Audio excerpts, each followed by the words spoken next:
Networking, an important business tool that many of us have a strong love-hate relationship with. We know you need it, but you just don't like to do it. You may feel awkward and not know what to say, or maybe too outgoing and share too much too fast. So much to think about, and it's almost like dating, and no one wants to mess it up. That's why I launched a series this month focused on the power of networking with the goal of equipping you on how to make the most out of your networking experience. And of course, how you can use networking to improve your content marketing strategy. All right, hey there, and welcome to the Marketing 101 for Small Business Owners channel. I am your host, Philippa Channer, and I am a content marketing strategist helping entrepreneurs and small business owners create, implement, and measure their marketing plans and content strategies. Now, I started this channel to help business owners like yourself take control of your marketing and get more effective results. Now, this month, I'm conducting a small series on the value and importance of networking and how it affects your marketing strategy. Up next in the series, I have interviewed Colleen Strube.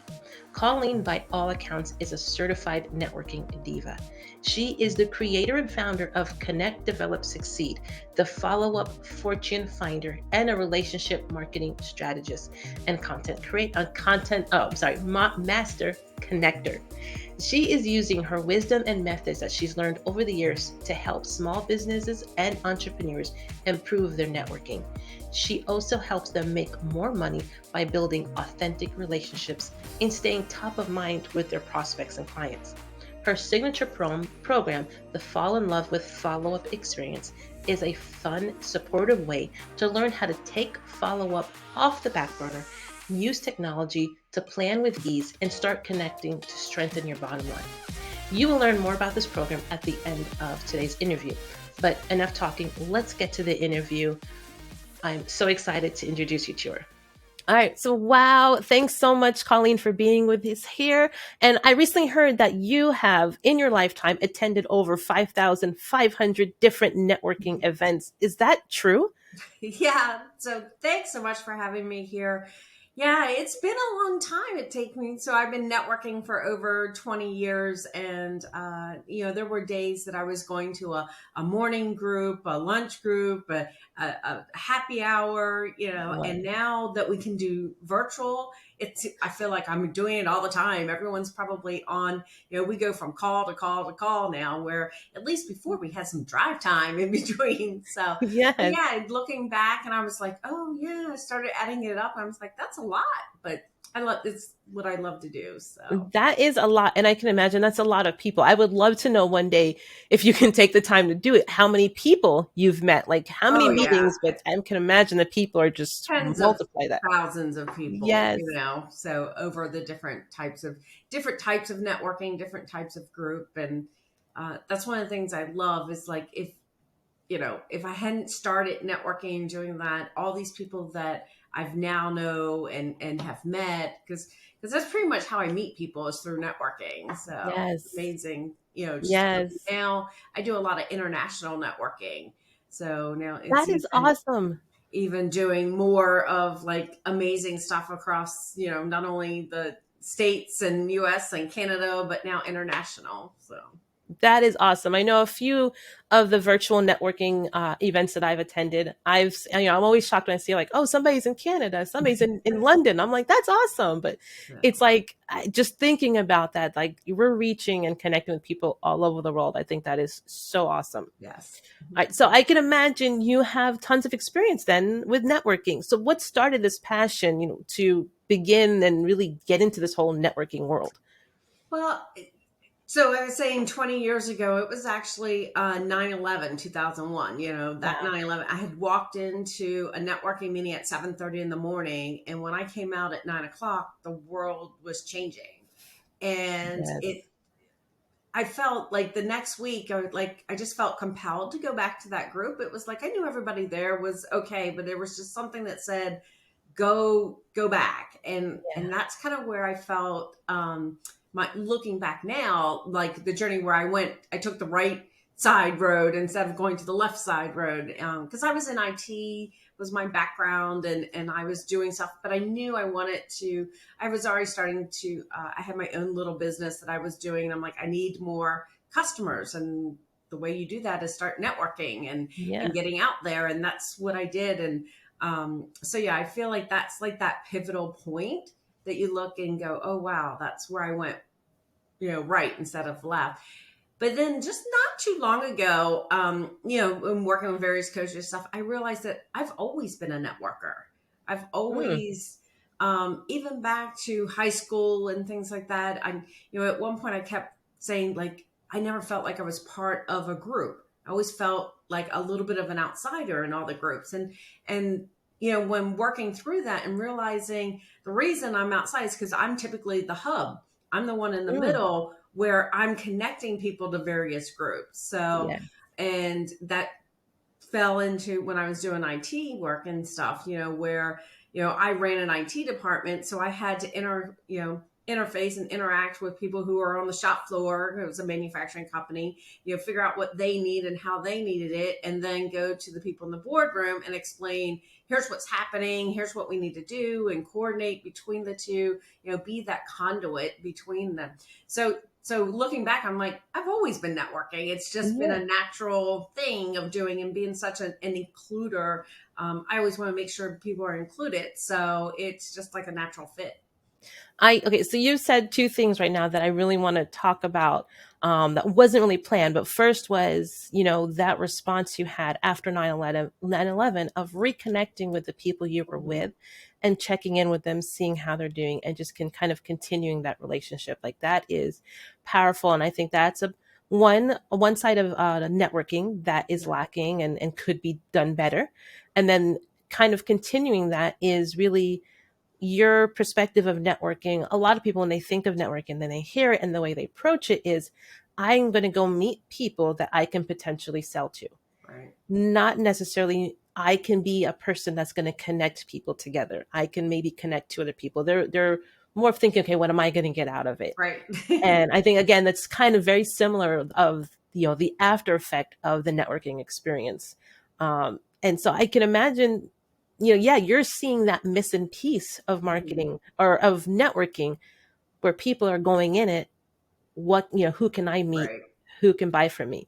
So how did you start to fill in that gap and notice that there's a need there? I think I've always been like building the relationship. It was always about, and I do one of the tools I use and is bank. So I'm a high nurturing Yeah. person. So it's always about like building the relationship and understanding that person and like, oh, what makes you tick, and do we have a connection that we don't know about? Like, do you love sci-fi? Like I love sci-fi, or what's the connection? And I started my networking journey through BNI, which is an international networking group, and Yeah. a lot of their philosophy is givers gain. So the more you can give to other people, then you'll receive it back. Or Yeah. the thing is, you help enough people get what they want, you'll get what you want, right? So it's always about that giving side of it, and just looking at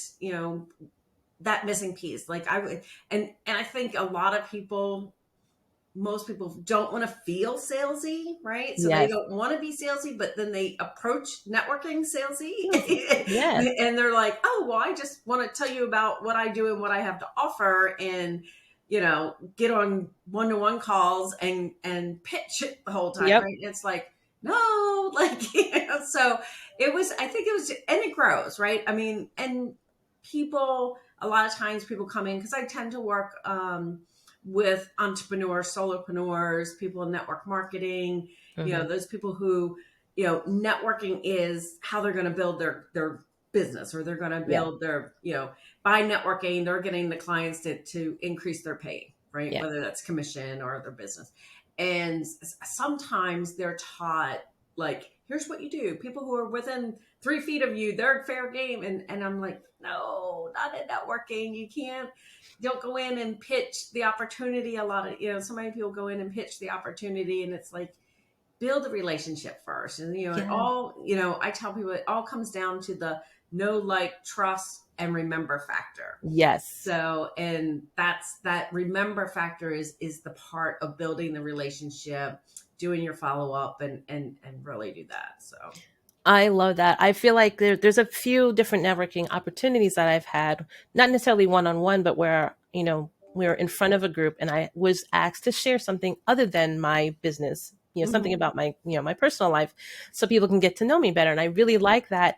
And I feel like that information that I share then is what people really like afterwards when we can network and, mingle. Right, That's what they're asking about is that personal right. side of life. Yeah, And because it's like, people want to do business with people they know, right? yes, And I think it's cool, and a lot of times we all have very, it's cool to find out someone's unique thing that they do, because that's what's going to stick in your brain, right? yep, So it's, if you go to a networking group and there's, 5 realtors there, 10 more, whatever, there's lots of people who do lots of similar things.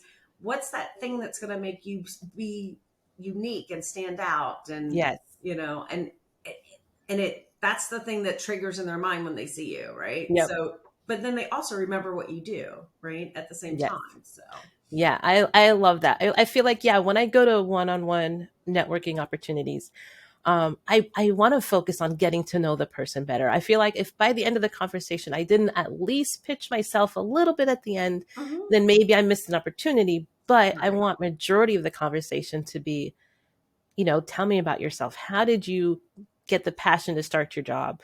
What do you do when you're not working? Like that's the kind of stuff I really right. want to understand and Yeah, grow understanding on. who they work with, who's a great, because that's the questions I'm asking is like, who's a great client for you? Who's a good? I always tend to look at the strategic partner level, which Yes. I'm usually helping people connect to the person that's going to bring them a lot of people. Yeah. Like if I hear somebody who needs a particular person's service, that's great, right? But I figure that's only one person. Where if I can introduce you to somebody who has lots of those people, that's a much better connection for you. And that's where I'd rather like spend my time in looking for people. Is like, let me find that great power partner that you're going to be able to work with and do Yeah. joint webinars with, and get on podcasts and all those types of things. So. Yes. And now, okay, so I've just sparked another question from that. I've what I when I'm experiencing a one-on-one networking meeting and the conversation goes in that direction, my immediate assumption is, okay, this person is not interested in working with me, but they're interested in connecting me with other people. Is that a fair assumption? Or am I short selling myself? Because at that point, I stopped trying to sell myself and sell my services. And then I just go into, okay, how can we work together, collaborate, help each other? I don't think you should stop connecting for what you do, right? But I, Yeah. I feel like so many times, especially like if this is your first time you've met this person, right, as a one-on-one, and somebody says, I usually like to ask people, like, what's 3 ways I can support you, right? Hmm. And a lot of times people will say, well, I'm looking for this type of client or this, and I'm like, okay, that's yes, I know that already. Like we probably have already asked. You Yeah. probably have already told me who your ideal client is that you're working with. So asking for that, if I've only met you once, it's almost guaranteed that unless we made a connection and stuff, it's going to take me more than one time to meet you before I'm going Yeah. to start opening up my calendar, my database of all the people I know, and refer you, right? Because Yeah. you Yep. haven't built that no like trust factor, right? Yes. So why not? The way I approach it is to like help people, like like my Facebook page, connect with me on LinkedIn, so that then you can start to build that connection. Yeah. And then, if you have if you have a freebie, right? Like if you have a free course you do or something like that, I think that's an easy, people can do that. I know it's time and people sometimes don't do free even because it's an hour of their time, which is Yeah. fine. But if you can, or a free lead magnet or something that you're giving away, some great content so that they get to know you better, right? That is true. Yeah. Yeah. Yeah. And now that I think about it, yeah, my usual response would be is, oh yeah, help connecting with other people. And that's not getting me anywhere. Right, right. I mean, Because yeah, a lot of times I'm not going to remember if I offer that, I'm not going to remember to connect people. mm-hmm. I'm not that good with the follow up and connecting people as I want to be. So I'm wondering if some better responses and more effective response would be is maybe like, okay, one way you can help me is, let's, continue to meet together. Let's continue to Mm-hmm. get to know each other. I would love to build a relationship and see if maybe down the road, what I offer fits your brand. Right. That could be one. And that's like, it's not, let's see, aggressive, but it's, and it's not selling myself, but it's opening the opportunity Right. for us to build a relationship. The way in my program, I tell people is like, you bring them into your world, right? So Yes. you've got everybody in the world, and then you have everyone who's kind of in your world, right? That you've brought them from, all over the world, right? That we're making Yep. these connections, and now they're in your world, right? And then as you build the relationship, they move closer and closer to you, Yeah. versus, you've got, your world, and then maybe they become a strategic, partner or influence, and then a power partner, and then they become your customer, right? If Yep. it's a good fit, right? But you gotta have to move people through the process in order for it to for them to build that relationship, and Yeah. for them to understand really what you do, because a lot of times people, they say what they do, but it still takes a little time for us to really understand, well, really, what does What that do they do? mean? Yeah, exactly. Yes. Good point. Good point. Okay. I'm going to remember this to edit this at 14:30. Write that down, Chris. I know I had the question and I forgot it. I'm looking at my notes. Recommended systems. Okay. So, all right, I'm ready. One question. Okay. So actually, no, one question. All right, one thing you said earlier that I want to expand on a little bit, in the process of getting to know people, you mentioned the I think it's bank system. Mm-hmm. Mm-hmm. What is that, and how can people use it to get to know people better? Yeah, so during my 20 years of out here networking and being, my background being IT, so obviously, and I'm a lifelong learner, right? So all those things put together means that I curate a number of tools along the way. So Bank is one of the tools that I was exposed to about 5 years ago. So Bank is really a great way to understand the person who's across from you, their buying or yes values. So Mm, think about that as some people are very nurturing, some people are very high action people, like give it to me fast. I'm a high knowledge, so I want all the information. I'm going to read it all. I'm going to take my time. I'm going to figure it out. Where other people are like, nope, just give me 3 bullet points. I'm ready. Tell me what the price is, right? And if you're doing a presentation to somebody and you're not speaking the language that they want to hear, yeah. there's a disconnect, right? Yeah. So Bank helps you understand not only how other people react, but how can you then respond in their what they call code. So it's like a personality assessment, and you're It's given a result, yeah. and you fit into a It's category. a Okay. quick personality assessment, and you can if you go to crackmycode.com/cds, you can crack your own code and find out. It takes less than 90 seconds, so it's super cool. Similar to like some of the other ones you might know about, DISC or Myers-Briggs and all those. They're all based in personality. What Bank does is it really focuses in on what we call that yes behavior, like Yeah. what's gonna trigger you to say a yes, or what's going to tripwire you to say a no, and Yeah. really look at that. So it's one of the tools I've added recently. I've also been a Setup Cards affiliate for like 15 years. So I believe in a tangible touch, sending out Yeah. a real card to somebody. It just is amazing the results that you get and to be able to build that relationship. So everything I Oh yeah. do has to work around, am I building a relationship with that person? I still have all the cards you sent me because they're interesting, and I still use them every now and then, Mm-hmm. either inspiration or Yep. you sent me one. You're on mute. Yep. That is like golden. I've Yeah. used it so many I times. mean, that was the one like right before when the whole pandemic and then we all went virtual, that Yeah. card has gotten me so much ground. Like, and people, like, I've been on other Zoom calls and they're pulling out the card and they're like, "Oh, where'd you get that? Oh, call Colleen, give Colleen your mailing address. She'll send you one, Yes. And it's just something that, you tell, when you're doing the know, like, trust factor and building it. We talked about the 80-20 rule. 80% of the Hmm. time, you need to be building the relationship. It shouldn't be about, like, are they ready to buy? Are they ready to buy? Yep. Um, and the 20% is, yes, you have to tell them, you have to ask for the order, you have to tell them that you have something. But 80% of that time is build that relationship, get to know them, send them funny things in the mail. We have brownies I can send in all sorts of different things. So it's Yes. just something to, and it helps you stand out, and we have it so that you can brand the back of your card. So I tell people, like, I'll give you a tip, and if you've done this in the past, it's okay. It was taught old school. So, but during the holidays, a lot of people will send holiday cards. Amazing, great connection.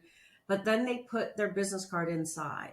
I'm like, Yeah. oh no, don't do that, because it just changes the feeling around it. The same Yeah. thing as a lot of people will send a thank you card for business and in the same card say, "Oh, by the way, do you know anybody else who can need my service?" And it just, I'm like, no, what you've done is now you've thanked them, but immediately asked for more, which makes you, Yep. feel like, oh, well, I wasn't enough. You want more, right? Yep. So I tell people, just break those two out. Like, send the thank you card. Be thankful that they're your client. They're a new connection. They are a new lead source and referral source for you. But wait a little bit. Wait, Yeah. 2 weeks, 3 weeks, 4 weeks, whatever your product is, and send another, touch an email campaign. Say, hey, just checking in.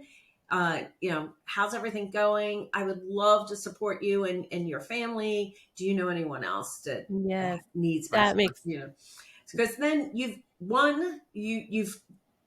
separated the feelings, so they get the feelings are there, and then two, it's another touch, right? Because it's all yep. about staying top of mind. So now you've taken one activity and turned it into two, so two touches.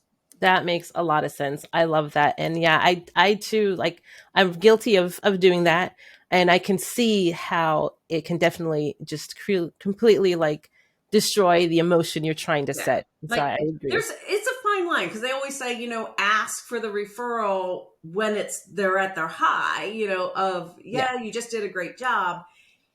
You just need to just separate. And maybe it's just a couple of days, they're Yep. still on that high. It's a couple of days, but that way you can, separate it out a little bit. Yeah. Give some breathing room. Yeah.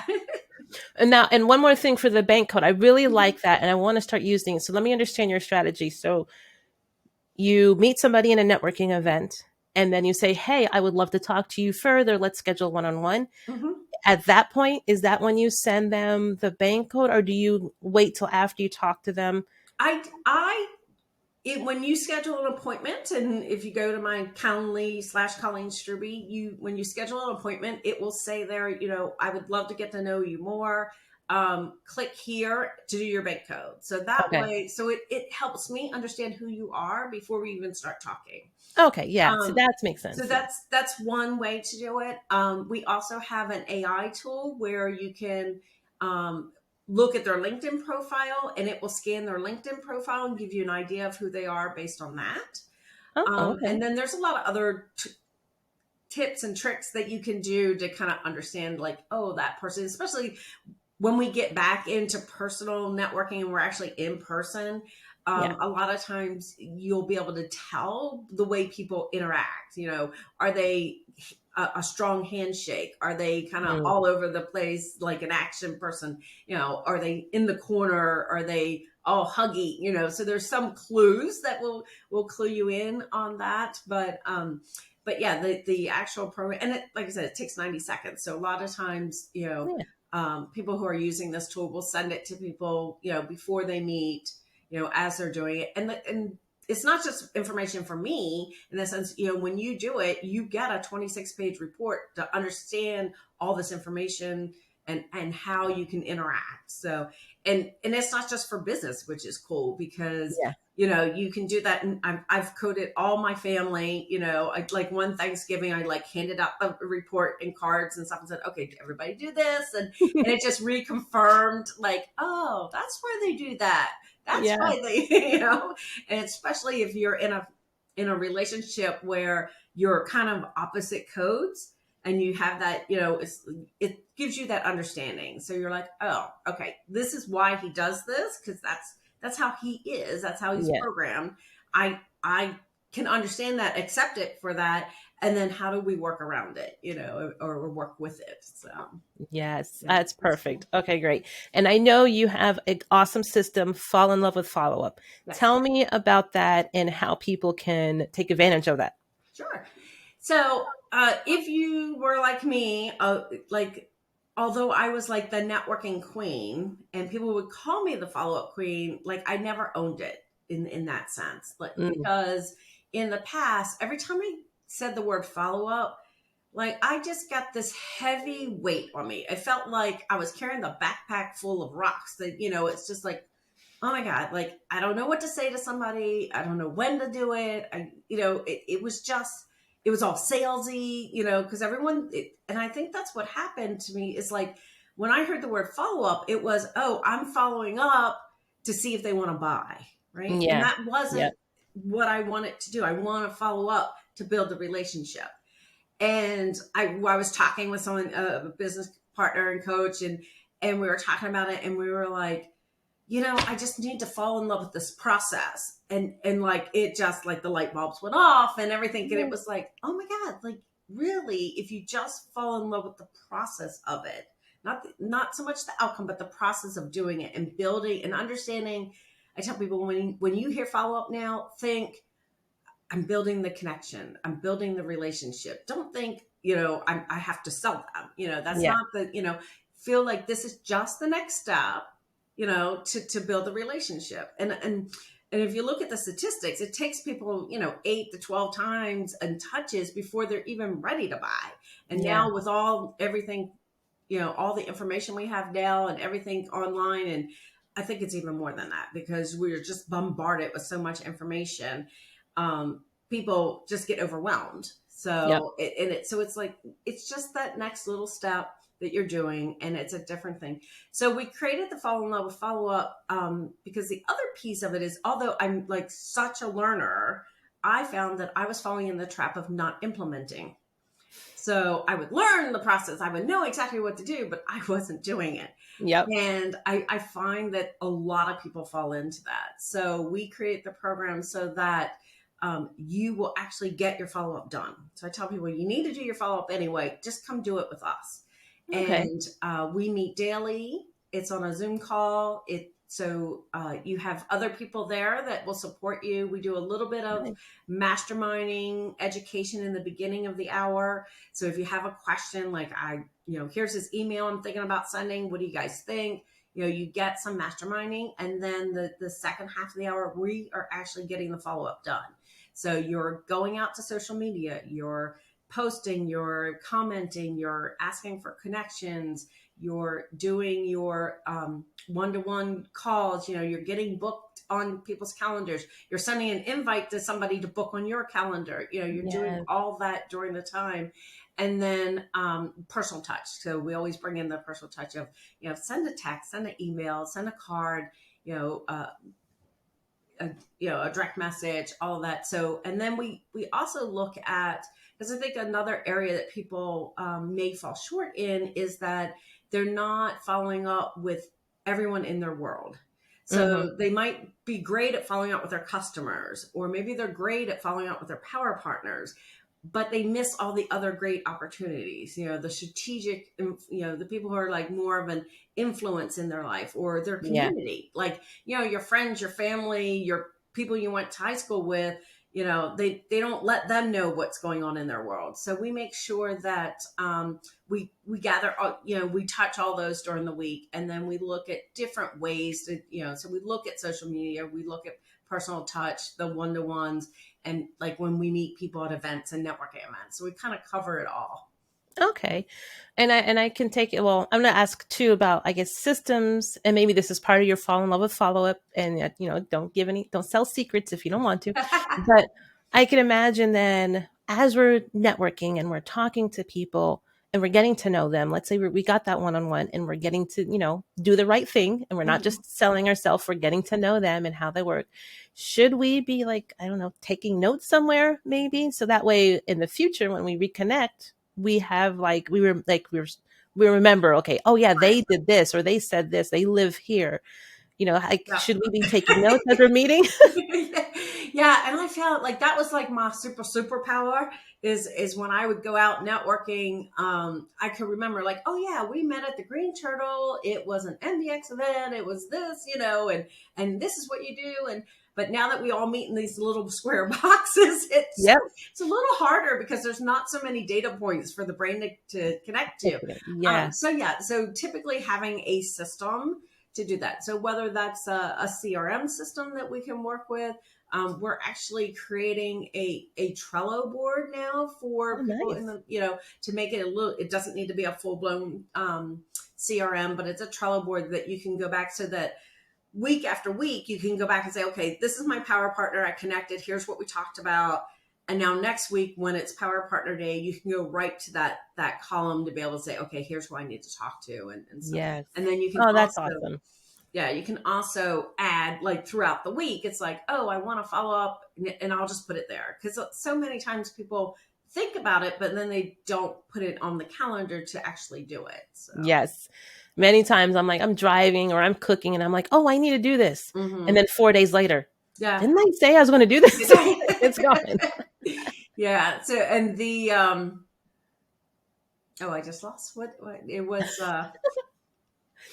In that sense of following up and doing, is the fact that a lot of times people are like thinking about follow up all day long, right? And that's how I was. Like, I'm like, oh crap, I got to do this. I got to follow up. I got to do, and it's in your brain the whole time. Where now, if that comes up that says, oh, I need to do this, I make a note of it, and I know that I do them at 8 a.m. and 4 p.m. right now, Eastern time.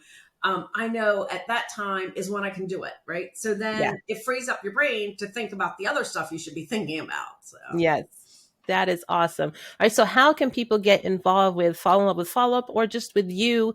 Where should they go to follow you and get more information? yeah, so I am working on my website. So Right. connectdevelopsucceed.com is Okay. the website. But for right now, if you want to connect with me, certainly jump on Calendly. If you have Calendly, Calendly/Colleen Strube, that will get you.